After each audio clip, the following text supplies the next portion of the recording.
మాతృదేవోభవ.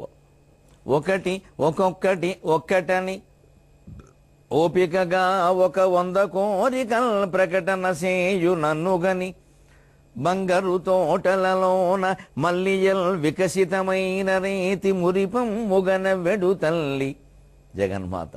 ఒకటి ఒక్కొక్కటి ఒక్కటని ఓపికగా 100 కోరికల్ ప్రకటన చేయు నన్నుగని బంగారు తోటలలోన మల్లియల్ వికసితమైన రీతి మురిపెమ్ముగా నవ్వెడు తల్లి.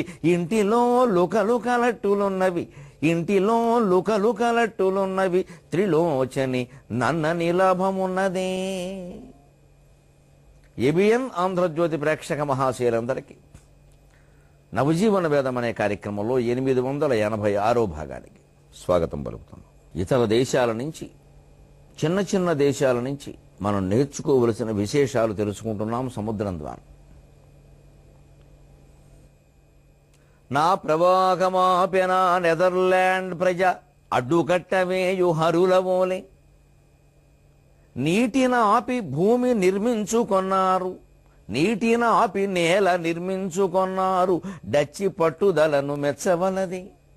డచ్చి వారి పట్టుదలను మెచ్చుకోవాలయ్యా. నీటిని ఆపి వాళ్ళ దేశానికి వాళ్ళు భూమి సంపాదించుకున్నారయ్యా. ప్రపంచంలో ఎక్కడా వారిని ఉండనేకపోతే, చిన్న జాతి కదా అని గెంటేస్తే వారికంటూ ఒక భూమి సంపాదించుకున్నారు వారు. అడ్డుకట్టవేయు హరులవ్వలే. మీ రామాయణంలో వానరుల నుంచి మీరు పొందవలసిన స్ఫూర్తి అదే. అది మీరు పొందారా? ఇంకో దేశం ఈవేళ ఆనందం ఏ దేశంలో ఎక్కువ ఉంది అంటే మొదటి 3 స్థానాల్లో ఉన్న దేశం నార్వే. నార్వే సూర్యముఖోదయంబునకు నెన్నందగ్గ దేశంబుగా సర్వే సంతు నిరామయ అను మహాసత్యంబు గుర్తించిరి. ఆ యురువిన్ లాపులు సాపుగా మృదువుగా యుద్ధాలు లేకుండగా గర్వంబున్ విడి శాంతి కాముకులుగా కాలంబు సాగింపరే. ప్రపంచం మొత్తం మీద శాంతి కాముకులైన జాతి ఏది అని విచారణ చేస్తే లాపులు కనబడ్డారని. లాపులు అనే ఒక చిన్న జాతి. వారు ఎక్కడున్నారు? నార్వే దేశంలో. నార్వే అంటే the land of rising sun, సూర్యోదయ మహాదేశం. భూమండలం మీద సూర్యకాంతి మొట్టమొదట నార్వే దేశం మీద పడుతుందట. నార్వే సూర్యముఖోదయం మునకు ఎన్నందగ్గ దేశంబుగా. సూర్యకాంతి పడగానే సరిపోయిందా? దొప్పుడు కప్పు కూర్చుంటారా? లేకపోతే ఊరికే ఒళ్ళు ఆరబెట్టుకుంటారా? ఆ తేజస్సు మొట్టమొదట మన మీద పడింది అంటే మనం ప్రపంచానికి మొత్తం ఆదర్శం కావాలి అని ప్రయత్నం చేశారండి నార్వే ప్రజలు. ఇవాళ నిజంగా ఆనందంలో మొట్టమొదటి స్థానంలో ఉన్నారు సుమారుగా. మరి ఆనందవల్లి ఉపనిషత్తు ఉంది మనకి. ఆనందో బ్రహ్మేతి వ్యజానాత్ ఆనందాదేవ ఖల్ విమాని భూతాని జాయంతే ఆనందేన జాతాని జీవంతి ఆనందం ప్రయంతి అభిషం విశంతీతి అని చెప్పుకున్నాం మనం. ఆనందం ఎక్కడుంది? కొట్టుకు చచ్చిపోతున్నాం అందరం. కుటుంబంలో కూడా కలహాలే. పెళ్లి చేయడానికి 10 రోజులు పడితే విడిపోవడానికి 1 వారం రోజులు చాలు. పెళ్లి ఖర్చు కోట్లలో ఉంది, విడిపోవడం వేట్లలో వెంటనే జరుగుతుంది. ఇంత ఖర్చు పెట్టింది వృధా. వారిని వీరు మోసం, వీరిని వారు మోసం. వారికి అంతకుముందు ఏవేవో జరిగిపోయాయి, వీరికి అంతకుముందు ఇంకా జరిగిపోయాయి. ఏవి బయటపడవు. ఏమీ తెలియనట్టుగా చాటింగు చీపురింగు జరిగిపోతున్నాయి అంతే. మరి ఎక్కడుంది ఆనందం? మరి సూర్యుడు మన సొంత సొమ్ము అయినట్టుగా ఆదిత్య హృదయం చెప్పుకుంటాం మనం గొప్పలు. మనం ఏం గ్రహించాం ఆదిత్యుని హృదయాన్ని? పారాయణకి మాత్రం పరిమితం అయిపోయింది. ఆదివారం చదివేయండి, అలసి వెళ్ళి వెళ్ళండి.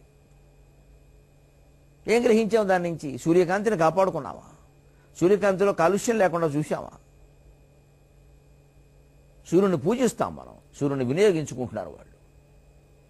సూర్యుని కాపాడుతున్నారు వాళ్ళు, సూర్యకాంతిని కాపాడుకుంటున్నారు. కాబట్టి సూర్యుడు ఆ దేశాన్నే కాపాడుతాడు, మన దేశాన్ని కాదు. 100 పూజలు చేసినా కాపాడు. కాంతిని కలుషితం చేశాక సూర్యుడికి అభిషేకం చేశామంటే ఎలాగండి? అజ్ఞానం. కాంతిని వాడుకోవాలి సరిగ్గా. సూర్యకాంతి కలుషితం కాకుండా ఉండాలి. ఓజోన్ పొరకు చిల్లు పడకుండా ఉండాలి. అంటే ప్లాస్టిక్ల వినియోగం, ఏసీల వినియోగం, ఫ్రిడ్జుల వినియోగం తగ్గించాలి. ఉన్న ఫ్రిడ్జ్ల్లోనే ఊరికే తోసేయడం మానేస్తే అసలు అది అవసరం లేదు అని కొంతకాలానికి బోధపడుతుంది. ఏదో ఉంది కదా పెట్టుకుందాం, ఉంది కదా పెట్టుకుని బట్టలు కూడా పట్టుకెళ్ళి అందులో పెడితే సరి ఉంటాయి గడ్డగట్టి. ఉంది కదా అని పెట్టకూడదు, అత్యవసరమైతేనే పెట్టాలి, లేకపోతే ఖాళీగానే ఉండాలి. అప్పుడు తెలుస్తుంది కొంతకాలానికి, ఓ ఇంత పెద్ద ఫ్రిడ్జ్ అవసరం లేదనమాట, నువ్వు వారంతా ఖాళీగానే ఉంటుంది. అప్పుడు చిన్నదానికి వస్తుంది. ఇంకా కొంతకాలానికి పాలు పెరుగు లాంటి వాటికి అత్యవసరమైనవేవో కొద్దిగా, అది కూడా ఈవేళ పరిస్థితిని బట్టి. పూర్వం అలమరలోనో దాచుకునేవారు, బాగానే ఉండే. తెలిస్తే అసలు అవసరం లేదనే విషయం తెలుసుకుని తీసేస్తాం. ఇవాళ ఆ ప్రయత్నం చేయకపోగా కుక్కేసి ఇంకా సరిపోవట్లేదు, ఇంకా పెద్దది ఉంటే బాగుండు, అది 2 ఉంటే బాగుండు. అదేదో అత్యవసరమైన కూడా. ఎందుకు ఫ్రిడ్జ్ అంటే ఎవరినైనా మీరు అడగండి, ఫ్రిడ్జ్ ఉన్న ఏంట్లో ఎవరినైనా అడగండి ఎందుకు ఫ్రిడ్జ్ అనండి. 1-2 కారణాలు తప్పితే లేవండి. 1-2. ఆ 1-2ంటికి ఇంత అవసరమా? ఇంకో రకంగా నిల్వ చేసుకోలేమో. పళ్ళు ఉండాలండి, పళ్ళు ఒక బుట్టలో పెడితే, ఒక తొట్టిలో పెట్టి పైన తడిగుడ్డ వేస్తే అయిపోయాయి, ఏం పెద్ద సమస్య కాదు. పైగా అసలు ఆ నిలవ పళ్ళు తినకూడదు. ఇవాళ అట్టిపళ్ళు సైతం ఏసీలో పెట్టి మగ్గబెట్టి అమ్ముతున్నారు బయట. రుచి పచి లేకుండా ఒట్టిగడ్డి తినట్టుగా ఉంది అట్టిపళ్ళు తింటే. రాత్రిపూట పళ్ళే తిని బతికేవాడు నా పోటుగాడికి నా పళ్ళే నాకు గత అయ్యాయి. ఏ పండు నమ్మడానికి లేదు. ఏసీలో మగ్గబెట్టారు, అట్టిపండు పట్టుకుంటే మంచుగడ్డ పట్టుకున్నట్టుగా ఉంది. ఏసీలో మగ్గబడ్డం ఏంటి? అట్టిపండు ఫ్రిడ్జ్లో పెట్టకూడదు, ఏసీలో పెట్టకూడదు అసలు. అదే మొత్తం చప్పబడిపోయింది, స్వచ్ఛ అయిపోయింది, తిన్న ఒకటే మానేసిన ఒకటే. ఏది నమ్ముతాం? అన్నంలో కల్తీ, బియ్యంలో కల్తీ, కూరగాయల్లో కల్తీ, ఊరగాయల్లో కల్తీ. ఏం తింటాం, ఎలా బతుకుతాం? ఎక్కడ జాతి గ్రంథాల నుంచి నేర్చుకోవలసిన నీతిని నేర్చుకోవట్లా. మన స్వార్థ ప్రయోజనాలకు ఆ గ్రంథంలో ఏది ఉపయోగపడుతుంది? విరాట పర్వమా, సుందరకాండ, చాలీసాయ, ఫలానా సర్గ, ఫలానా విసర్గ, అది చెప్పండి. ఎందుకంటే మా అబ్బాయికి ఉద్యోగం రావాలి, మా అమ్మాయి అబ్బాయి అల్లుడు దెబ్బలాడుకుంటున్నారు, కలిసి ఉండాలంటే సీతా కళ్యాణం చదివితే కలిసి ఉండాలి. సీతా కళ్యాణానికి వాళ్ళు కలిసి ఉండడానికి సంబంధం ఏంటండి? ఇదో మహిమ మాయ సృష్టించాం మనం. అది కూడా మనకి బద్ధకమే, ఎవరి చేత చదివించారు. మరీ మంచిది, వారు బాగుపడతారు, వారు కలిసి ఉంటారు, వారి ఆదాయం పెరిగింది, అందువల్ల వారి భార్య కలిసి ఉంటారు. మనకి జరగదు అది. జాతి అవగాహన పెంచుకోవాలి. సీతాదేవిని రాముడు ఎందుకు ప్రేమించాడు? దారా పితృకృత ఇది రూపేచ అని తర్వాత చెబుతారు ప్రత్యేకంగా. ప్రియాతు సీతారామస్య దారా పితృకృత ఇది రూపేణచ గుణేనచ. ముందేదో పెద్దవాళ్ళు చెప్పారు కదా అని చేసుకున్నాడు. అంతకంటే సీత పట్ల ప్రత్యేక అభిప్రాయం ఆయనకి ఏం లేదు, ఆవిడికి లేదు. కానీ రూపం చేత, రూపగుణం చేత, గుణాద్రూపగుణాత్యాపి. ఆవిడ రూపంతో ముందు ఆకర్షించింది, గుణంతో తర్వాత ఆకర్షించింది. ఇక రాముడి హృదయంలో శాశ్వత స్థానం ఆవిడికి, ఆవిడ హృదయంలో శాశ్వత స్థానం ఆయనకి. ఇది గ్రహించడం మానేసి కళ్యాణం చదివితే వాళ్ళు కలిసి ఉంటారా? కళ్యాణం చదివితే కలిసి ఉంటారమ్మా, అవగాహన అయితేనే కలిసి ఉంటారు. మనం మొత్తం మంత్రశాస్త్రం చేసేసాం, భాషను మొత్తం మహిమ చేసేసాం, మాయ చేసేసాం. ఇంకా వాటిని పెంచి పోషిస్తున్నాం బాగా. అసలు ఆ పుస్తకం ఇంకా కొంతమంది అయ్యారు, ఆ పుస్తకం ఇంటో ఉంటే అబ్బా ఎంత గొప్ప విషయాలు. పుస్తకం ఇంటో ఉంటే చాలట. బల్లులు, దోమలు, చీమలు కూడా ఇంటో ఉన్నాయి, ఆ పుస్తకం కూడా ఉంది. తేడా లేదా? పుస్తకం ఉంటుందా? ఉండడం వాడు చదవనప్పుడు దేనికి? ఎవరికైనా ఇస్తే వాడైనా చదువుకుంటాడు. వాళ్ళు చదివి బాగుపడుతున్నారు. వాళ్ళకున్న పురాణాలేవో వాళ్ళకున్నాయి, లేవనుకోవద్దు. వాళ్ళ దేవుడు వాళ్ళకున్నాడు, ఆయన గొప్పవాడే. అందుకని సూర్య మహోదయం అని కూర్చోలేదు, వాడు పారాయణ చేస్తూ సూర్యకాంతిని కాపాడుకున్నారు. సర్వే సంతు నిరామయ సర్వే భద్రాన్ని పశ్యంతు మా కశ్చిత్ దుఃఖ భాగ్ భవేత్. ఓ మన దగ్గర ప్రతి వేదిక మీద ఊదరగొట్టేస్తారు పట్టుకుని. ఇంకా 10 మంది ఒకే స్వరంతో మంత్రం చదువుతారు, 10 మంది కలిసి ఉండరు. తర్వాత దక్షిణలు ఏమి ఇచ్చారని దెబ్బలాడుకుంటారు. ఇంకా 10 మంది ఒకే స్వరంతో ఎందుకు చదివారు? 10 మంది కలిసి ఉండడానికి కదా. ఎందుకు దెబ్బలాడుకుంటున్నారు? 10 రూపాయలకి 20 రూపాయలకి. సర్వే సంతు నిరామయ అంటే ఏ రోగములు లేకుండా, ఆమయం అంటే రోగం, నిరామయం అంటే రోగం లేకపోవడం. సూర్యకాంతి సరిగ్గా మనం ఆస్వాదించగలిగితే, ఎండలో నిలబడగలిగితే, సూర్యకాంతిని కాపాడుకోగలిగితే, సోలార్తో సూర్యరశ్మితో తయారైన విద్యుత్తుని వాడగలిగితే హాయిగా ఆరోగ్యంతో జీవిస్తాం మనం. అనారోగ్యాలు ఉండవు. సర్వే సంతు నిరామయ అని ఎందుకన్నారు ఋషులు అంటే ఊరికి కాంక్షిస్తే అయిపోతుందా? మీరు అలా ఉండమని వాడే చెబితే ఉండడం మానేసి మనం సర్వే సంతు నిరామయ, సర్వే సంతు నిరామయ, సర్వే సంతు నిరామయ అని 100 సార్లు చదివితున్న రోగాలు తగ్గుతాయా? ఆలోచించండి కాస్త బుర్ర ఉపయోగించి. ఆ మాటే గొప్పది, ఆ మంత్రమే గొప్పదంటే ఇంక దానికి ఎవడు చెప్పలేటండి. సర్వే సంతు నిరామయాయను మహాసత్యంలో గుర్తించి ఆ యుర్విన్ లాపులోని ఒక చిన్న జాతి, అందులోనే నార్వే దేశంలోనే. ఆ దేశమంతా శాంతిమయమే, మళ్ళీ అందులో ఇంకో జాతి ఇంకా శాంతిమయం. సాపుగా మృదువుగా యుద్ధాలు లేకుండగా, ఎప్పుడూ యుద్ధాన్ని కోరుకోరు వాళ్ళు, యుద్ధాన్ని రెచ్చగొట్టే మాటలు మాట్లాడరు. కలిసి ఉండడమే వాళ్ళకి కావాలి. అవసరమైతే ఎదుటివాటితో కలవడం కోసం తగ్గిపోతారు. 2 పురుకొసలు ముడి వేయాలి అంటే ముడిలోకి ఈ కొస కొంత ఆ కొస కొంత వెళ్లకుండా సంధి జరగదమ్మ, ముడి పడదు. పురస్వరం వరకు పరస్వరం ఏకాదశంబ కూడా సంధి నాపడు. కానీ పురస్వరము పరస్వరము 2 ఎడమొహం పెడమొహంగా ఉంటే సంధి జరగదు. ఆ సంధి జరిగినప్పుడు పురస్వరమో పరస్వరమో ఏదో ఒకటి లోపిస్తుంది. కొత్తగా ఏదో రావడమో, పైకి ఏదో జరగడమో, వికల్పమో, బహుళమో, ఆదేశమో ఆగమమో జరగకుండా సంధి జరగదండి. నార్వే సూర్యమహోదయంబునకు ఎన్నందగ్గ దేశంబుగా సర్వే సంతు నిరామయ అను మహాసత్యంబు గుర్తించిరి. ఆ యుర్విన్ లాపులు సాపుగా మృదువుగా యుద్ధాలు లేకుండగా, గర్వంబున్విడి శాంతి కాముకులుగా కాలంబు సాగింపరే. ఆ మహాసత్యాన్ని గుర్తించారు వాళ్ళు. పారాయణ చేయడం కాదు, చదువుకుంటూ కూర్చోవడం కాదు, ఒక 1,00,000 మంది కలిసి పారాయణ చేసామని పందిళ్ళు వేయడం కాదు, ఈ ఆర్భాటాలు చేయలేదు వాళ్ళు. దాన్ని ఆచరించారు, ఇంట్లో ఉండే ఆచరించారు, ప్రతి ఒక్కరూ ఆచరించారు. అందుకని వాళ్ళ ఆనందంలో ప్రథమ స్థాయిలో ఉంది. ఆనంద ఉపనిషత్, ఆనంద వల్లి కలిగిన మనం అంతిమ స్థాయిలో 150 దేశాల మీద సర్వే చేస్తే 122వ స్థానంలో ఉంటే తల ఎక్కడ పెట్టుకోవాలి? మన వాళ్ళ ఆనందాన్ని కనిపెట్టింది ఎందుకు? 16 రకాల ఆనందాలు కనిపెట్టి చెప్పారు మన దగ్గర. దీనికంటే అది గొప్పది, దేవానందం కంటే మనుష్యానందం కంటే గంధర్వానందం, గంధర్వానందం కంటే దేవానందం, దేవానందం కంటే ఇంద్రానందం, ఇంద్రానందం కంటే బృహస్పతి ఆనందం గొప్పది. అన్నిటికంటే మనకు ఊరికే కంచం మంచం ఆనందమే గొప్పవి. ఏ ఆనందాలన్నీ పోయాయి. కంచం ఆనందం, మంచం ఆనందం 2 మనకి. ఈ ఆనందాలు ఊరికే అప్పుడప్పుడు ఎవరో చదువుతుంటే ఇంకా ఇలా చదివే వాళ్ళు ఇంకా ఉన్నారు ఏమండి? అది ఏదో పెద్ద విచిత్రమైన వ్యాఖ్యానం అక్కడ. ఈ చదవడమే మనకు కావాలంతే, దాన్ని పాటించక్కల. చదివేవాడు పాటించడు, విన్నవాడు పాటించడం. వాళ్ళు అది పాటించారు, అందువల్ల బాగుండారు. లాపులు సాపుగా మృదువుగా యుద్ధాలు లేకుండగా. సాపుగా మాట్లాడితే, మృదువుగా మాట్లాడితే యుద్ధం ఉండదు. వాళ్ళు అలాగే మాట్లాడుకుంటారు. గర్వం విడి శాంతి కాములుగా. ఎదురు వాళ్ళతో మనకు యుద్ధానికి ఎప్పుడు గర్వం కారణం, అహంకారం కారణం. దాన్ని తగ్గించుకుంటే తగాదా ఉండదు. ఆ కాలం సాగించలేదా? పైగా దొంగతనము లేదు. ఆ జాతిలో దొంగతనం లేదండి. పోలీస్ స్టేషన్ లేదు మొత్తం లోపల ఉండే ప్రాంతంలో. ఎక్కడ? నార్వే దేశంలో. నార్వే దేశంలోనే ఉన్నవి పోలీస్ స్టేషన్లు తక్కువ. అందులో లోపల ఉన్న ప్రాంతంలో అదో చిన్న రాష్ట్రం అనుకో, అక్కడ పోలీస్ స్టేషన్ అవసరం లేదు. ఎవడు రాడు అక్కడికి, గొడవలు ఉండవు. దొంగతనము లేదు, పరదూషణ లేదు, మరొక్క జాతికై వంగుట లేదు, భూమికి వివాదము లేదు, ఒక వానలేడి ఈయంగలదు, అన్న వస్త్రములు అన్ని సుఖములు వారికి, ఎన్నడున్ కృంగని మానసమ్ములవి, ఎన్నడున్ కృంగని మానసమ్ములవి, కోటి ధనమ్ములు తృప్తి సాటియే. దొంగతనము లేదు, దొంగతనం అవసరం లేదు. అందరూ కష్టపడాలని అనుకుంటారు. అక్కడ హఠాత్తుగా రావాలి, ఉన్నట్టుండి రావాలి, ఫలానా స్తోత్రం చదివితే రావాలి, అదృష్టవశాత్తు రావాలి, అంకె మార్చుకుంటే వస్తుంది, అక్షరాలు మార్చుకుంటే వస్తుంది. ఈ దౌర్భాగ్యాలు అసలు చెప్తే మూతిమి కొట్టేస్తారు అక్కడ. ఎవడెవరో ఏం మాట్లాడుతున్నామని మనమేమో ఇలా కూర్చొని వింటూ ఉంటాం ఇక్కడ. అంటున్నాం. ఎంఆర్ఓలు చెబుతున్నారు నాకు, పక్క చచ్చిపోతున్నామండి, ఈ పేర్లు మార్చడం కోసం వస్తున్నారండి, కాస్త మీరు చెప్పండి. బాధలు కూడా చెబుతాను, నాకేం మొహమాటం అన్నాను. ఎందుకంటే పేరు మార్చడం అంటే ఒకటే కాదండి, ఆధార్ కార్డు మార్చాలి, పాన్ కార్డు మార్చాలి, గెజెట్లో మార్చాలి. చచ్చిపోతున్నారు వాళ్ళు, ఇవన్నీ చేయలేక అక్కడ లంచాల ప్రోగ్రాం మొదలైంది.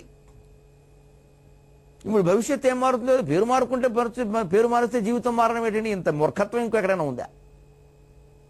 అంత దిగజారిపోయాం మనం. కాబట్టి దొంగతనాలు జరుగుతాయి. ఎందుకంటే పేరు మార్చేవాడికి డబ్బులు టీవీలో వేయించుకోవాలి, వాడికి డబ్బులు వాడు కావాలి, వాడు మళ్ళీ వ్యాపారం చేయాలి. ఇక్కడ ఇచ్చిన దానికి 10 లక్షలు 10 రెట్లు కూసులు చేయాలి, వాడి వ్యాపారం వాడికి కావాలి. అంటే మొత్తం మీద వీడు దొంగతనాలు చేయాలి. వాడో దొంగతనాలు చేయకుండా నడవదు ఇది. ఈ స్వార్థకాంక్ష కారణంగా దొంగతనాలు జరుగుతున్నాయా లేదా? అక్కడ అది లేదు. కష్టపడితేనే వస్తుంది. అని నమ్మారు వాళ్ళు. పేరు మార్చుకుంటే అంకె మార్చుకుంటే వస్తుందనే మూర్ఖత్వం ఆ జాతిలో లేదు. పరదూషణ లేదు, ఇతర జాతుల వాళ్ళని దూషించలేదు వాళ్ళు. మన దగ్గర ఏం వచ్చినా సరే ముందు విదేశీయులంతా మ్లేచ్చులు కదండి, రాక్షసులంతా అక్కడ పుట్టారు కదండి. పూర్వం పాతాళం అంటే అమెరికా, ఎవడు చెప్పాడండి పాతాళం అమెరికా అని? ఎక్కడుందండి ప్రమాణం? తిట్టేయడమే ఇతర జాతులను పట్టుకుని. అసలు భగవంతుడు ఇక్కడ 10 సార్లు అవతరించారంటే మనకు అవమానంగా భావించాలి దాన్ని.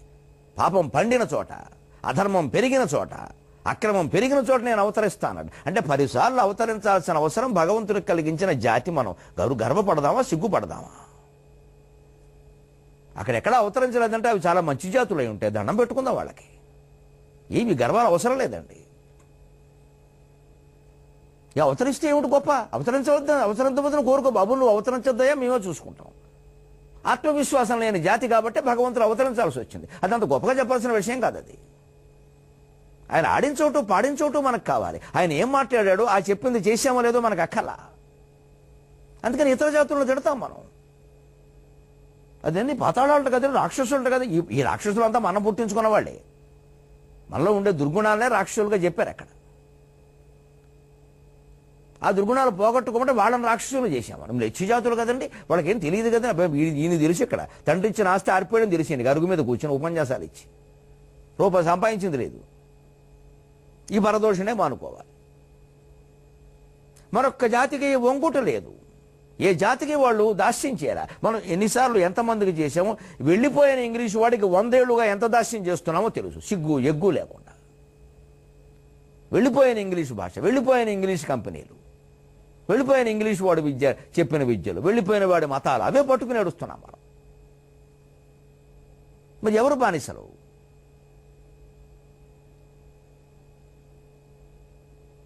మరొక్క జాతికి వంగుట లేదు, భూమికి వివాదము లేదు, ల్యాండ్ తగాదాలు చాలా తక్కువ అక్కడ. ఎందుకంటే అన్నదమ్ముల తేడా తీసుకోవా 10 అన్నయ్య ఎవరు నువ్వేనా పారాయవాడు అంటే అన్నగారికి కూడా ఇదేమిటి ఇంత తేలిగ్గా తప్పుడు ఇలా తింటే తప్పురా తమ్ముడు అని వాడు. అయిపోయింది రాముడు భరతుడు. రామాయణం ఎక్కడుంది? అక్కడుంది, నార్వేలో. మన దగ్గర లేదు. మన దగ్గర అన్నదమ్ములు ఇద్దరు కొట్టుకుంటారు, రామాలయంలో కడతారు, రాముడికి దండం పెడతారు, కోర్టులో గెలిచేలా చేయమని. రాముడు నవ్వుకుంటాడు, అయిపోయి ఏమిటి వీళ్ళు ఏం చదువుకున్నారు రామాయణం, నా దగ్గరకు వచ్చి దండం పెడుతున్నారు. రామాలయాలు మన దగ్గర ఎక్కువ, కోర్టులు మన దగ్గర ఎక్కువే, రాని తీర్పులు మన దగ్గర ఎక్కువే, అమలు కాని తీర్పులు మన దగ్గర ఎక్కువ. ఎందుకంటే రామాయణం మనకు అర్థమైతే కదా. దానికి పారాయణ మాత్రం పరిమితం చేసేసాం దాన్ని. వాళ్ళు దాని ఆచారంలో పెట్టారు. పరాయి జాతికి వంగుట లేదు, పరాయి జాతికి వంగుట లేదు, బానిసత్వం లేదు, భూమికి వివాదము లేదు. అంతేకాదు, రెయిన్డీర్ అంటారు వాళ్ళు. వానలేడి అన్నాను నేను సరదాకి తెలుగులో, వానలేడి. ఆ ఒక్క వానలేడి మీద ఆధారపడి వాళ్ళకి అన్న వస్త్రాలు అన్నీ వెళ్ళిపోతున్నాయండి. అది చనిపోయిన తర్వాత దాని చర్మాన్ని వాళ్ళు కట్టుకుంటారు. దాని చర్మంతోనే ఏవో చెప్పులు తయారు చేయరు. చనిపోయిన తర్వాత, చంపి కాదు. ఏదో కొన్ని రకాల మాంసాహారాలు వారు తింటారు, వారి ఆచారాలు వారికి ఉన్నాయి. మనం తినలేదా? వాళ్ళని అనక్కలేదు. అన్న వస్త్రాలకి, అన్ని సుఖాలకి వాళ్ళకి వానలేడి, రెయిన్డీర్ ఆధారం. ఆ నేలలో పెరిగే ఒకే ఒక జంతువు మీద ఆధారపడి గడిపేస్తున్నారు వాళ్ళు. ఎన్ని కోట్ల జంతువులను చంపినా మనకు సరిపోవట్లేదు, అమ్మేస్తున్నాం విపరీతంగా. Head count, head count, head count. ఎన్ని రూపాయలు వచ్చే లెక్క కౌంట్. అంతేగాని ఇన్ని జీవులను చంపే అధికారం మన అన్నం కోసం ఎంత పని చేయాలని ఎవరైనా ఆలోచించామా? చేపల చెరువులు పెట్టేవాళ్ళం. Head count, head count. పైగా దానికి ఏదో అదృష్టం. లక్ష్మీదేవి హింసని భరిస్తుందండి. ఆలోచించండి.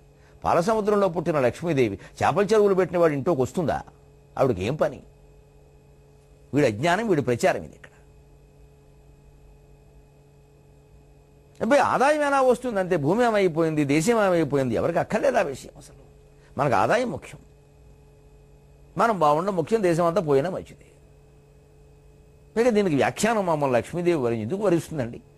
హింస చేసేవాడిని భగవంతుడు వరిస్తాడా? లక్ష్మీదేవి అంత లోకుగా ఉందా? శ్రీ మహావిష్ణువుడు వరించింది ఆవిడ. 3 దేవతలు అక్కడ నిలబడి ఉంటే.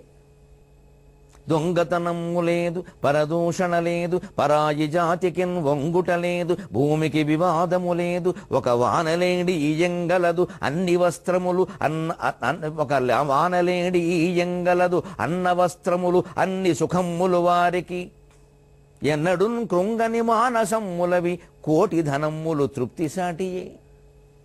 ఎప్పుడూ కృంగిపోని మనస్సండి వారిది. ఎందుకంటే తృప్తి తృప్తి ఉన్నది చాలు ఈ పూట ఏదో పచ్చడి చేసుకున్నాం తిన్నాం కడుపు నిండింది కదా, పంచభక్ష పరమాణాలు ఎందుకు, పచ్చడి చాలు కదా. 16 పదార్థాలతో క్యాటరింగ్లు పెట్టి పెళ్లి పార్టీలు ఇస్తున్నాం మనమంతా. నిజంగా ఎంత వృధా చేస్తున్నామండి ఆహారం. ఎన్ని కోట్ల రూపాయల ఆహారం వృధా అయిపోతుందండి. కూటికి లేక చచ్చిపోతున్న వాళ్ళు ఉన్న దేశంలో కొడుకు పెళ్ళికో కూతురు పెళ్ళికో అంత ఆర్భాటం అవసరమా? విస్తరి 1500, 2000, 3000 ఏమిటండి ఆ రేట్లు? ఎన్ని వండారు, ఎన్ని తిన్నారు, ఎన్ని పారేశారు? ఈ జమీందారులు కొడుకు పెళ్లికి కూతురు పెళ్లికి కోట్లు ఖర్చు పెట్టేవాళ్ళు ఎవరన్నా పేదవాళ్ళకి ఏమైనా గుడిసె కట్టించారా? వాళ్ళు అన్నం తిన్నారా లేదో చూశారా? వాళ్ళకి అసూయ కలిగిందంటే కలగదా? వాళ్ళు ఎప్పుడూ ఆ పేదరికంలోనే మగ్గిపోతూ ఉండాలా? ఈ కోటీశ్వరుడు ఇలా సారా కంపెనీలు పెట్టి పెరిగిపోతూ ఉండాలా సినిమా యాక్టర్ల పక్కన కూర్చుని? వాడికి మండదా? వాడు తుపాకి పట్టుకోడా? మనం ఆలోచించామా? మనమే భక్తులం, దోచుకునేవాడే భక్తులు ఈ దేశంలో. ఒక్క మానలేడి మీద ఆధారపడి బతుకుతాడు తృప్తి కారణంగా. ఇంకొక జాతి అంత దూరము పోనేలా జనాభా. నార్వే ఏమిటి, నెదర్లాండ్స్ ఏమిటి, ఎస్కిమోలు. ఎంత విచిత్రమైన జాతిది. శివులు వారి మిత్రులు విచిత్రము మంచుజడారులందు ఇగ్లూల నివాసముండి సమకూరిన దానిని పొంది క్రొవ్వు దీపాలను వెచ్చగా బ్రతుకు పచ్చగా నుండర ఎస్కిమోలు. శీలుల వారి మిత్రులు విచిత్రము మంచుజడారులందు ఇగ్లూల నివాసముండి సమకూరిన దానిని పొంది క్రొవ్వు దీపాలను వెచ్చగా బ్రతుకు పచ్చగా నుండర ఎస్కిమోలు. మీకేల భవంతులుండి ఒక ఇంతయు శాంతి లభింపదక్కట కవి. మీకేల భవంతులుండి ఒక ఇంతయు శాంతి లభింపదక్కట. ఎస్కిమోలని మీరు సాంఘిక శాస్త్ర పుస్తకాల్లో చదువుకుంటారయ్యా మీ పిల్లలు? ఎస్కిమోలు అనాగరిక జీవులు, మంచు కొండలలో ఉందులు. వాళ్లేనండి నాగరిక జీవులు. ₹1 ఉన్నా చాలన్న దరిద్రుడే అనాగరిక జీవి. నా బతుకు గడవడానికి నెలకు 10,000 చాలు కదా అనుకునేవాడు నాగరిక జీవి. అనవసరంగా సంపాదించేవాడు కాదు నాగరిక జీవి అంటే. అవసరం మేరకు సంపాదించి ఆపేసేవాడు నాగరిక జీవి. అది నాగరికత. That is civilization. ఎస్కిమోలు నాగరికులు మనకంటే. వాళ్ళ భాషలో మంచుకి 32 పదాలు ఉన్నాయి. అంటే రకరకాల మంచులు చూశారు, రకరకాల పేర్లు పెట్టారు. మన భాషలన్నింటిలో పేర్లు అనవసరం. యుద్ధానికి ఉన్నాయి పదాలు, చావుకున్నాయి, మంచుకు లేవు. మనం అన్ని యుద్ధాలు చేసాం, అంతమందిని చంపేశాం, ఇప్పుడు చూస్తున్నాం. వాళ్ళ భాషలో యుద్ధానికి పదాలు లేవు. లోపల నిఘంటువులో యుద్ధం అనడానికి పదం దొరకలేదుటండి. ఆశ్చర్యకరంగా పరిశోధన బయటపెట్టిన విషయం నేను చూసే రాశాను. లోపల జీవన నిఘంటువులో, వాళ్ళ భాష నిఘంటువులో యుద్ధం అనడానికి పదం లేదు. ఎందుకంటే యుద్ధం వాళ్ళకి తెలియదు. కానీ ఆశ్చర్యం ఏంటంటే నాకు ఒళ్ళు పొలకించిపోయేది, మన ఋషి సంస్కృతి అటువంటిది. మనకు యుద్ధం తెలియదు. మన నాగరికత ఎంత గొప్పది అంటే, మీరు అనర్ఘ రాఘవం చదవండి, మురారి. మహర్షి ఆశ్రమాన్ని వర్ణిస్తాడు. అక్కడ విచిత్రమైన మాట చెబుతాడు ఆయన మురారి. ఆ మునిపత్రులు ఆ నివ్వర ధాన్యం ఏదో యజ్ఞం కోసమని అక్కడ ధాన్యం పోగేసి పడితే ఆ లేడి పిల్లలు వచ్చి తినేస్తున్నాయట. వాటిని కర్రతో అదిలిస్తున్నారట. అదిలిస్తుంటే అవి కర్రతో కొడతారనే భయం లేకపోగా ఆ కర్రని నాకుతున్నాయట. ఏదో మనిషిని నాకినట్టు ఇలా ప్రేమగా. ఎందుకని? కర్రతో కొట్టడం అనేది వాటికి తెలియదు. మున్యాశ్రమాల్లో అటువంటి వాతావరణం లేదు. కర్రతో కొట్టరు. మీరు ఎలాగో కొట్టరులే, మాకు తెలుసులే, ఊరికే అదిలిస్తారని కర్ర నాకుతున్నాయట. అప్పుడు ఈ మునిపత్రులు ఏం చేయాలో తెలియక చికాకు పడుతుంటే మహర్షులు వాళ్ళని చూసి నవ్వుతున్నారు. బాగుందా, ఎట్టి కొట్టిన మీద భయపడడం లేదు అని. ఎంత విచిత్రమైన జీవితం అండి. ఈ దేశంలో ఒకప్పుడు ఉన్న జీవితాన్ని ఎప్పటికైనా మళ్ళీ పొందగలవా? నా దేశం మళ్ళీ వస్తుందా? నా మానవత్వం మళ్ళీ వస్తుందా? నా మహర్షులు మళ్ళీ వస్తారా? ఆ మహిళలు మళ్ళీ వస్తారా? ఒక కలైనా కందామండి, కనీసం అబద్ధమైన ఒక కలైనా కందామమ్మా. ఈవేళ అటువంటి దేశం మళ్ళీ ఏర్పడాలని. కుక్కని కొడితే కుక్క భయపడకుండా ఆ కర్రని నాకే జాతి ఉందే, అది గొప్ప జాతి. అందుకని కుక్కను చావకొట్టే జాతి కాదు. నువ్వు కొట్టవని నాకు తెలుసులేవయ్యా. గౌతమ బుద్ధుడు మీ దేశంలో పుట్టాడు, వశిష్ఠుడు మీ దేశంలో పుట్టాడు, జమదగ్ని మీ దేశంలో పుట్టాడు, కశ్యపుడు మీ దేశంలో పుట్టాడు. మీరు ఎందుకు కొడతారయ్యా జంతువుల్ని? మీరు ప్రేమిస్తారయ్యా? మాకు తెలుసయ్యా, ఊరికే అదిలిస్తారంతే అని చెప్పి ఆ కర్ర నాకేటువంటి జాతి మనకి తిరిగి రావాలమ్మా. ఆ నీతి పిల్లలకి నేర్పాలి మనం. అంతేకాని వీధి కుక్కల్ని కాల్చేయడం నాగరికత కాదు, అమానుషం. వాటికి తిండి పెట్టాల్సిందే. అది సమస్యకు పరిష్కారం కాదు. అది మన జాతి నుంచి మొత్తం అన్ని వాళ్ళు నేర్చుకున్నారు. మనం ఊరికే పాఠాలు చదువుకుంటూ కూర్చున్నాం ఇక్కడ. మహర్షి మహర్షి అని 100 సార్లు అంటాడు. మహర్షిని తన హృదయంలోకి ఆహ్వానించాడు, ఆచరణలో పెట్టాడు. నా దేశం దౌర్భాగ్యమే ఇది. అందుకని వాళ్ళు మంచుటెడారులందు శీరుల వారి మిత్రులు. శీరులను ఒక రకం ఏదో అడవి పందుల్లో ఉంటాయి జంతువులు, అవే వాళ్ళకి స్నేహితులు. విచిత్రము, మంచుటెడారులందు ఇగ్గులుల నివాసం ఉండి సమకూరిన దానని పొంది. ఇగ్గులు కట్టుకుంటారు మంచు ఇటుకలతో, గట్టిగా ఉంటాయి, ఇవి కరగవు మంచు కారణంగా. వాటితోనే నివాసం అండి. మంచు గడ్డల్లో ఇల్లా, అందులో నివాసమా? ఎంత సర్దేసుకున్నారండి వాళ్ళ ప్రాంతంలో వాళ్ళు. 23:30 గంటల్లో ఆ రహస్యాన్ని ఒక చిన్న పద్యంలో కొండ బద్దలు కొట్టు చెబుతోంది తరంగం. ధైర్యం ఉంటే విందాం. సెలవు.